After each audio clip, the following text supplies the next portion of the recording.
ଓଡ଼ିଆ ଭାଷା ସାହିତ୍ୟରେ କ୍ଷୁଦ୍ରଗଳ୍ପ ବିଭାଗଟି ଖୁବ୍ ସମୃଦ୍ଧ, ହେଲେ ତାକୁ ପଢ଼ୁଥିବା ପାଠକମାନଙ୍କ ସଂଖ୍ୟା ନଗଣ୍ୟ ବୋଲି ଅଭିଯୋଗ ହୁଏ।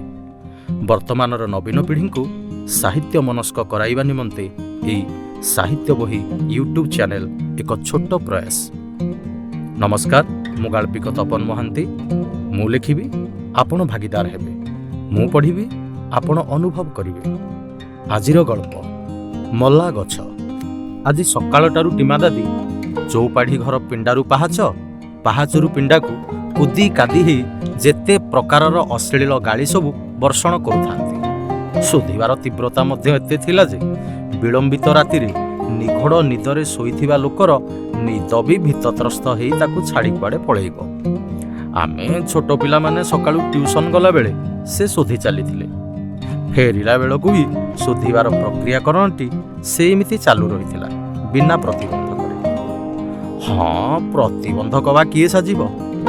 କ'ଣ ମା ଭଉଣୀ ନାଁରେ ଅଯଥାରେ ଦି ପଦ ଶୁଣିବାକୁ? ସେ ପରା ସେଇମିତିକା ଲୋକ, ରାଗ ସମୟରେ ପାଟିକୁ ଯାହା ଆସିଲା ଶୋଧି ନେଇ ଚାଲିବେ। ଏମିତିକି ଖୁଡ଼ି ଆଉ ତାଙ୍କ ମା ମଧ୍ୟ ସେଥିରୁ ବାଦ୍ ପଡ଼ିନାହାନ୍ତି। 21 ମେଳାରେ ନାମକରଣ ସିନା ହେଇଥିଲା ଟଙ୍କଧର, ହେଲେ ଗାଁଟା ଯାକ ଲୋକଙ୍କ ତୁଣ୍ଡରେ କାହା ପାଇଁ ସେ ଟିମା ଭାଇ, ଟିମା ଦାଦି କିମ୍ବା ତାଙ୍କଠାରୁ ବୟସ୍କମାନଙ୍କ ଲାଗି ଖାଲି ଟିମା। ଯିଏ ବି ପ୍ରଥମ କରି ଟିମା ବୋଲିକି ଡାକିଛି କିଛି ଭୁଲ କରିନି। ନିଜ ହାତରେ ସିନା ସେ 3 ହାତ ଚାଖଣ୍ଡେ, କିନ୍ତୁ ସତସତିକା 4.5 ଫୁଟରୁ ଅଧିକ ହେବେନି। ଦେହଟା ବି ହେଲେ ମୋଟ କାଟିଆ ହେଇଥାନ୍ତା କି ପୁରା କାଠିଆ କଦଳୀ। କାୟାକଳ୍ପର ବିପରୀତ ଟିଙ୍ଗାପଣରେ ଜଗତଜିତା।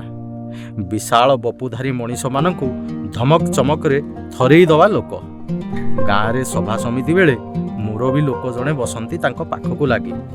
ସଭାରେ ତର୍କ ବିତର୍କ ବେଳେ ତାଙ୍କୁ ବୁଝେଇ ଶାନ୍ତ ରଖିବା ପାଇଁ, ନହେଲେ ସଭା ଅଧାରୁ ଭଣ୍ଡୁର ହେଲା ଜାଣ।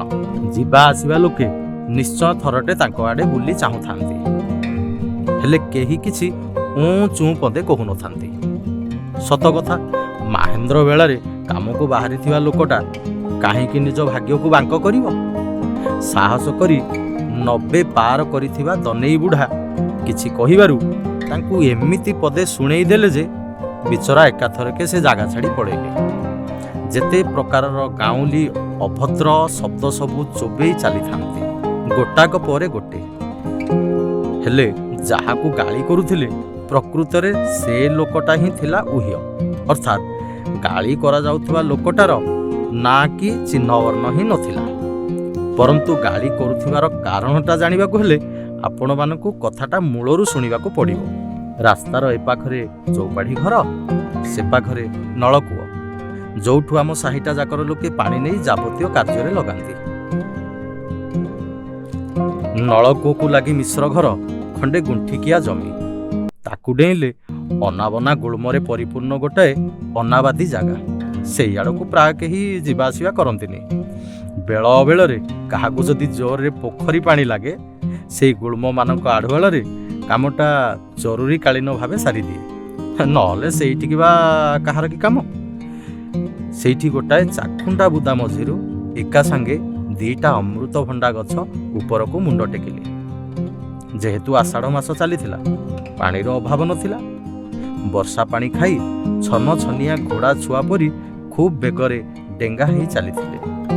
ମୁଣ୍ଡେ 1.5 ମୁଣ୍ଡ ଖଣ୍ଡେ ହେଇଗଲା ପରେ ଯେବେ ଲମ୍ବା ଡେମ୍ଫ ଲଗା କୁଞ୍ଚୁ କୁଞ୍ଚିଆ ପତ୍ର ସବୁ ଗହଳିଆ ହେଇ ଚାରିକଡ଼କୁ ବେଢ଼ିଗଲେ, ଢେର ମାରି ନିଆଁ ପଇଁ ହେଉଥିବା ଦଳେ ଲୋକଙ୍କ ଭଳି।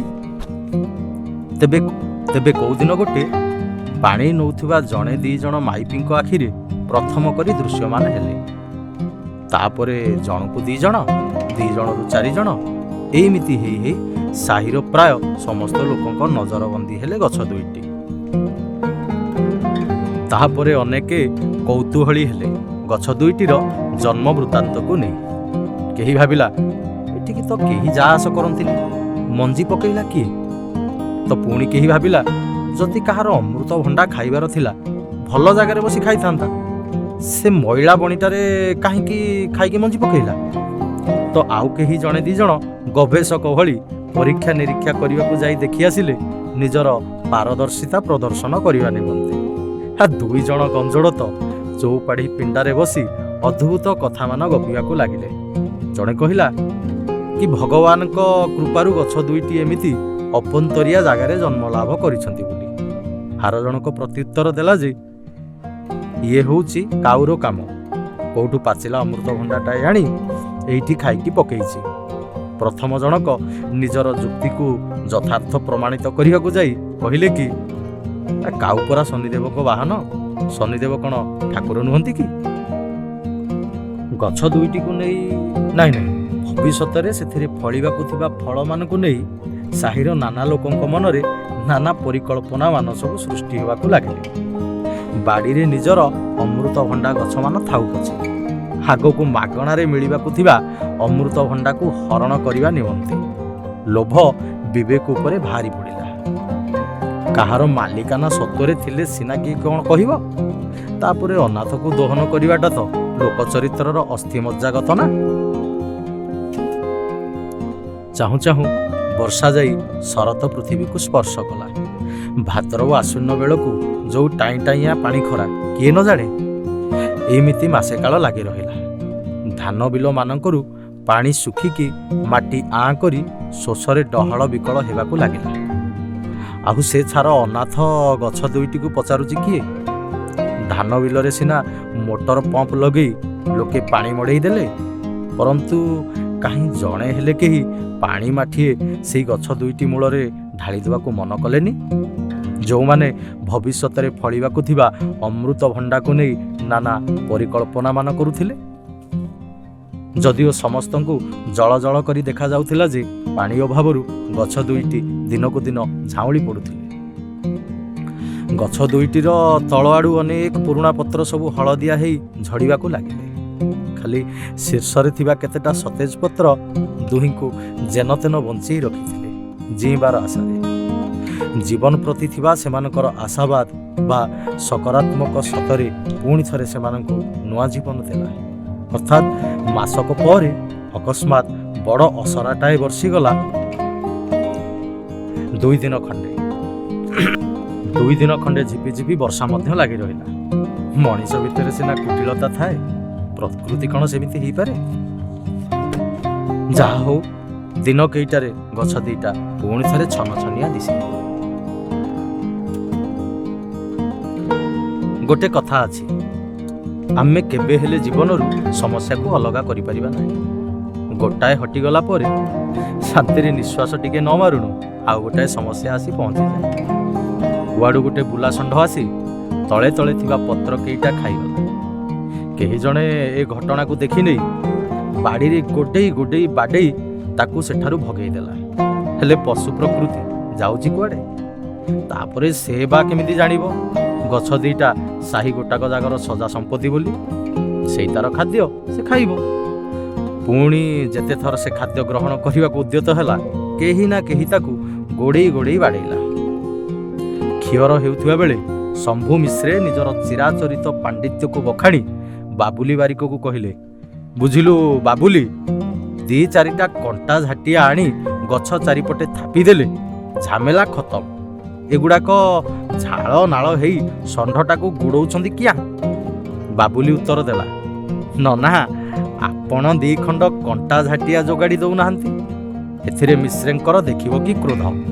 କିବେ ସାହି ଗୋଟାକ ଯାକ ଡାହାଣା ଆଖିଆ ଭଣ୍ଡା ଖାଇବେ, ଆଉ କଣ୍ଟା ଝାଟିଆ ଯୋଗାଡ଼ିବି ମୁଁ? ଭଲ କଥାଟେ କହୁଛ ଆଉ। ନିଜେ ନିଜର ବୁଦ୍ଧିମତାକୁ କୁଠାରଘାତ କଲେ। ଏଇଟା ତ ମଣିଷ ପ୍ରକୃତି ନା, କହିବା ସହଜ, କରିବା କଷ୍ଟ। ପରିସ୍ଥିତି ଆସି ଏମିତି ହେଲା ଯେ ଷଣ୍ଢକୁ ଯିଏ ଯୋଉଠି ଦେଖିଲା ବାଡ଼େଇଲା, ନହେଲେ ଟେକା ଫୋପାଡ଼ିଲା। ଯଦିଓ ତାର ପଥର ମୂର୍ତ୍ତିକୁ ଏହି ମଣିଷମାନେ ମହାଦେବଙ୍କ ବାହନ କହି ମୁଣ୍ଡିଆ ମାରୁଥିଲେ। କି ବିଚିତ୍ର ବିଡ଼ମ୍ବନା! ଶେଷରେ ବିଚରା ଏହି ଅସହ୍ୟ ଅତ୍ୟାଚାରକୁ ସହି ନ ପାରି ନିଜ ଭାଗ୍ୟକୁ ଆଦରି ସବୁଦିନ ପାଇଁ ଗାଁ ଛାଡ଼ି କୁଆଡ଼େ ଚାଲିଗଲା। କିଛି ଦିନ ପରେ ଗଛ ଦୁଇଟି ଫୁଲରେ ପରିପୂର୍ଣ୍ଣ ହୋଇଗଲେ। ଗୋଟେ ଅଣ୍ଡିରା, ଗୋଟେ ମାଇ। ଫୁଲ ଫୁଟିବା ଦିନଠାରୁ ଅଣ୍ଡିରା ଗଛଟା ପ୍ରତି ଲୋକଙ୍କର ଘୃଣା ତୀବ୍ର ଗତିରେ ବଢ଼ି ଚାଲିଲା। କେହି କହିଲା ଅଣ୍ଡିରାଟା କୋଉ କାମକୁ ନୁହଁ, ତ ପୁଣି କେହି କହିଲା ମୂଳରୁ ହାଣିଦେଲେ ଯାଆନ୍ତା। ଷଣ୍ଢକୁ ଗୋଡ଼େଇ ବାଡ଼େଇ ଥିବା ଜଣେ କହିଲା, ଉଫ୍, ମଣିଷ ଭୁଲ କରିଦେଲା। ଷଣ୍ଢ ଏଇ ଗଛଟାକୁ ଚୋବେଇ ଖାଇ ଦେଇଥିଲେ ଭଲ ହୋଇଥାନ୍ତା। ଯଦିଓ ଏଇମାନଙ୍କ ମଧ୍ୟରୁ ଜଣେ ପୁତ୍ର ସନ୍ତାନଟିଏ ପାଇଁ ପଛକୁ ପଛ 4ଟି ଝିଅର ବାପା ହେଇଯାଇଥିଲା, ତ ଆଉ ଜଣେ ପୁଅଟିଏ ପାଇବା ପାଇଁ 2ଟି ନିଷ୍ପାପ କନ୍ୟା ଭ୍ରୂଣ ହତ୍ୟା କରିଥିଲା, ଗୋଟେ ଅନିଶ୍ଚିତ ପୁତ୍ ନାମକ ନର୍କରୁ ବର୍ତ୍ତିଯିବା ପାଇଁ। ଚାହୁଁ ଚାହୁଁ ଦିନ କେଇଟାରେ ମାଇ ଗଛଟି କଷି ଫଳରେ ଭରିଗଲା। ମାତୃତ୍ୱର ଆନନ୍ଦରେ ସେ ପରିପୂର୍ଣ୍ଣା ଦିଶୁଥିଲା। ହେଲେ ତାର ଆନନ୍ଦ ବେଶୀ ଦିନ ରହିଲା ନାହିଁ। କେହି ଜଣେ ଦୁର୍ବୃତ୍ତ ଅବେଳରେ କି ଅନ୍ଧାରିଆ ମଣ୍ଡିରା ଗଛଟିକୁ ଆଣି ତଳେ ଲୋଟେଇ ଦେଇ ଚାଲି ଯାଇଥିଲା। ସେ ବୋଧେ ଭାବିଲା ମଣ୍ଡିରା ଗଛଟା ମାଇ ଗଛର ଖାଦ୍ୟରେ ଭାଗ ବସଉଛି। ଏ ଦୃଶ୍ୟକୁ ଦେଖି ସେହି ଦୁର୍ବୃତ୍ତର ପାରିବା ପଣିଆକୁ ସମସ୍ତେ ମନେ ମନେ ତାରିଫ କଲେ। ତନ୍ମଧ୍ୟରୁ ଟିମା ଦାଦି ବି ଜଣେ ଅଟନ୍ତି। ହେଲେ ଆଶ୍ଚର୍ଯ୍ୟଜନକ ଭାବେ ଗୋଟିଏ ଗୋଟିଏ ଦିନ ବିତିବା ସହିତ ମାଇ ଗଛଟି ଝାଉଁଳି ଝାଉଁଳି ଚାଲିଲା। ଏଥିରେ ବ୍ୟତିବ୍ୟସ୍ତ ହୋଇ ପ୍ରଥମ ଥର ନିମନ୍ତେ ଯିଏ ଯେତେବେଳେ ପାରିଲା ପାଣି ମାଠି ଆଣି ଢାଳି ଦେଇଗଲା ତାରି ମୂଳରେ। ହେଲେ ସମସ୍ତ ଉଦ୍ୟମ ବ୍ୟର୍ଥ ହେଲା। ଆଜି ସକାଳୁ ସକାଳୁ ନଳକୂଅରେ ମୁହଁ ଧୋଇଲା ବେଳେ ଟିମା ଦାଦି ଦେଖିଲେ କି ଗଛଟି ସମ୍ପୂର୍ଣ୍ଣ ରୂପେ ଶୁଖିଯାଇ ଅଣ୍ଟା ଭାଙ୍ଗି ନଇଁ ପଡ଼ିଛି ତଳକୁ। କଷି ଫଳ ସବୁ ଅନାହାରରେ ମୃତ୍ୟୁ ଲାଭ କରିଥିବା ମଣିଷ ଶିଶୁଙ୍କ ଭଳି କଙ୍କାଳସାର ଦିଶୁଥିଲେ। ସେଇଥିପାଇଁ ଟିମା ଦାଦିଙ୍କର ଆଜି ଏଇ ପ୍ରଚଣ୍ଡ ରୂପ। ସେ ବୋଧେ ହୃଦୟଙ୍ଗମ କରିସାରିଥିଲେ କି ଗଛମାନେ ମଧ୍ୟ ଅନ୍ୟ ସମସ୍ତ ଜୀବଙ୍କ ଭଳି ଖାଆନ୍ତି, ପିଅନ୍ତି, ଶୁଅନ୍ତି, ଅନୁଭବ କରନ୍ତି, ଛୋଟରୁ ବଡ଼ ହୁଅନ୍ତି, ଆଉ ପ୍ରେମ ବି କରିପାରନ୍ତି। ନହେଲେ ଭରା ଯୌବନରେ କେହି କ'ଣ ଏମିତି ଶୁଖି ଶୁଖି ମରିଯାଏ? ମୁଁ ଆମ ଘର ଅଗଣାରେ ପ୍ରବେଶ କରିବା ଯାଏ ପଛଆଡ଼ୁ ଟିମା ଦାଦିଙ୍କର ଗାଳି ସବୁ ସେମିତି ଭାସି ଆସୁଥିଲା। ସମାପ୍ତ।